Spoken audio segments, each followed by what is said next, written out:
28 April 2025 সাল। রাফি, সজীব, তন্ময় ও আয়মান কক্সবাজার সমুদ্র সৈকত ভ্রমণ করতে যায়। তারা সৈকতের সাথে একটি হোটেল ভাড়া করে। হোটেলের ম্যানেজার তাদেরকে স্বাগতম জানায় এবং তাদের রুমগুলো তাদেরকে বুঝিয়ে দেয়।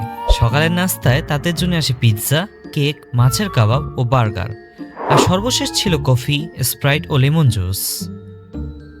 রাফি পিৎজা ও লেমন জুস বেছে নেয়, সজীব কেক ও স্প্রাইট বেছে নেয়, তন্ময় মাছের কাবাব ও কফি বেছে নেয়, আর সর্বশেষ আয়মান বার্গার আর কফি বেছে নেয়। খাবার খাওয়া শেষ হওয়ার কিছুক্ষণ পর আয়মান ও সজীব অসুস্থ হয়ে পড়ে ও তাদেরকে দ্রুত হসপিটালে নেওয়া হয়। ডক্টররা খাবার পরীক্ষা করে জানায় তাদের খাবারের মধ্যে বিষ মিশানো ছিল। বন্ধুরা, তোমরা কি বলতে পারবে খাবারে বিষ মিশানো থাকলেও অন্যরা কেন অসুস্থ হলো না?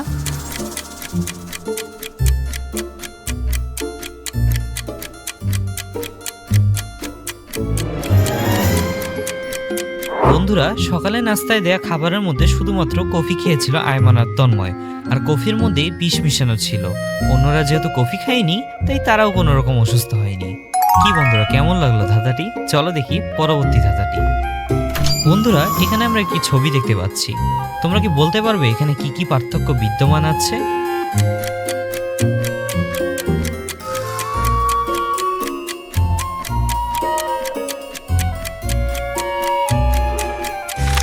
বন্ধুরা, এই যে ছবি দুটির মধ্যে পার্থক্যগুলো।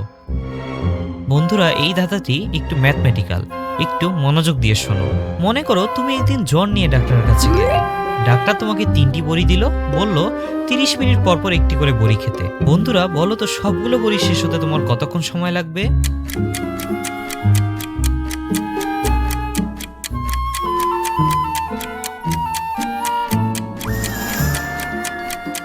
বন্ধুরা, প্রথম 30 মিনিটের মধ্যে প্রথম একবার তুমি একটি বড়ি খাবে, এর ঠিক 30 মিনিট পর তুমি আরেকটি বড়ি খাবে। এর মানে হলো প্রথম 30 মিনিটে তুমি 2টি বড়ি খাবে, দ্বিতীয় বড়ি খাওয়ার 30 মিনিট পর তুমি আরেকটি বড়ি খাবে। তাহলে মোট 3টি বড়ি তুমি খেলে আর সময় লাগলো 1 ঘন্টা। বন্ধুরা, এবার আমরা এমন একটা ধাঁধা সম্পর্কে জানবো যা গ্রাম বাংলায় প্রচলিত ছিল। তুমি থাকো বিলে বন্ধু, আমি থাকি ডালে, দুজনের দেখা হবে মরণের কালে।